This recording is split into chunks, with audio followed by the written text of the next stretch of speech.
Bonjour à tous et bienvenue sur la web TV d'acheterlouer.fr en partenariat exclusif avec ERA Immobilier. Nous sommes le vendredi 24 septembre, je ne vous apprends rien. Tout de suite, les titres de ce journal. Alors on ouvrira bien sûr ce journal avec un sujet très fort, la loi Sellier dont on a beaucoup parlé en 2010 et qui restera donc éligible dans les 2 années à venir, mais cette fois-ci avec des avantages fiscaux revus à la baisse. Autre thème dont nous parlerons dans cette première édition, le rôle des agences immobilières. Pourquoi faire appel à un professionnel de l'immobilier plutôt qu'à un particulier? La réponse, bien sûr, dans quelques instants. On poursuivra avec un réseau immobilier qui s'est fortement étoffé ces dernières années, ERA Immobilier, qui est aujourd'hui présent dans 17 pays en Europe et qui met à votre disposition plus de 40 000 biens en France. Que se passe-t-il en termes d'immobilier à l'autre bout du monde? Nous vous emmènerons bien sûr avec plaisir du côté de Miami, la ville où vous le verrez, il fait bon investir. Enfin, ne manquez pas les nouvelles de la rédaction que vous retrouverez bien sûr à la fin de ce journal. Mais on commence tout d'abord avec l'info du jour. L'année 2010 ne marquera pas donc la fin de la loi Sellier. Selon les dernières informations communiquées par le secrétariat au logement, elle perdurera au moins jusqu'à 2012, mais avec des avantages fiscaux revus à la baisse. Donc en effet, alors que le taux de réduction d'impôt est maintenu à 25% en 2010, que le logement soit bâtiment basse consommation ou non, il sera fixé à 15% en 2011 pour les logements non BBC. La loi Sellier fera encore l'objet d'une nouvelle modification en 2012 avec un taux de réduction encore abaissé de 5 points pour être fixé à 10%. Voici donc une très bonne raison d'investir dans la pierre d'ici la fin de l'année. Notre dossier enquête maintenant. Abordons désormais une question légitime et qui revient régulièrement. Pourquoi faut-il faire appel à un professionnel de l'immobilier pour une mise en vente ou encore une mise en location plutôt que de passer par un particulier? Nombreux sont ceux qui se posent plus la question car aujourd'hui, la majorité des ventes de logements se réalisent par l'intermédiaire de professionnels.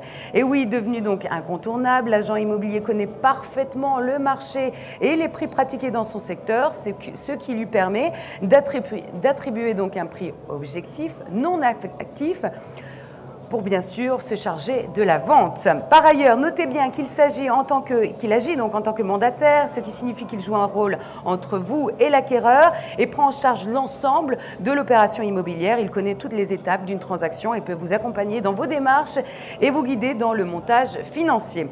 Enfin, n'oubliez pas qu'un agent immobilier connaît toutes les lois et toutes les nouvelles réglementations liées au logement, ce qui permet bien sûr d'éviter de mauvaises surprises. Alors notre conseil, bien sûr, c'est tout simplement de vous laisser guider.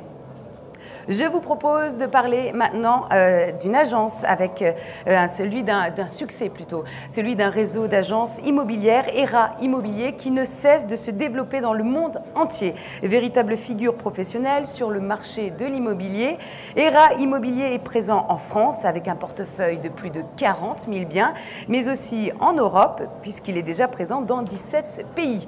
Précurseur en la matière, ERA Immobilier propose d'ailleurs en exclusivité un nouveau système d'estimation de biens grâce aux dernières technologies en proposant 4 niveaux d'expertise. Vous en saurez davantage le 11 octobre prochain dans les 350 agences ERA Immobilier.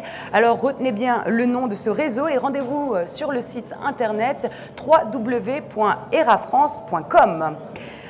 On vous en parlait au début donc de ce journal. Je vous propose maintenant de partir à l'étranger, de l'autre côté de l'Atlantique, à Miami plus précisément. Les investisseurs français viennent y dénicher les meilleurs placements.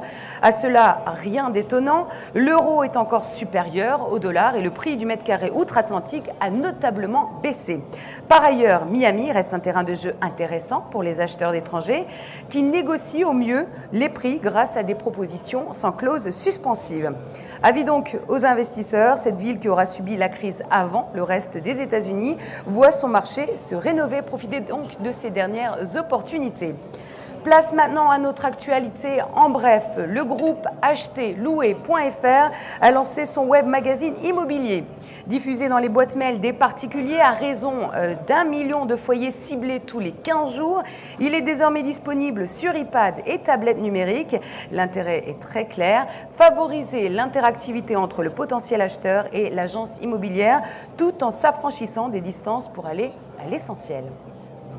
D'après les résultats d'une observation statistique effectuée par le Commissariat général au développement durable, 5 millions de ménages multipropriétaires possèdent 14 millions de logements, donc 5 millions de résidences principales et 9 millions de logements supplémentaires. Ces ménages sont plus aisés et plus âgés en moyenne que l'ensemble des propriétaires et vivent en couple. Voilà, c'est la fin de ce journal d'acheterlouer.fr en direct du Salon de l'Immobilier à Paris, en partenariat exclusif avec ERA Immobilier. Dans quelques instants, vous retrouverez notre journaliste préféré, Gaël Copienne, pour quelques interviews. Moi, je vous retrouve avec plaisir dans un peu moins d'une heure. À tout à l'heure.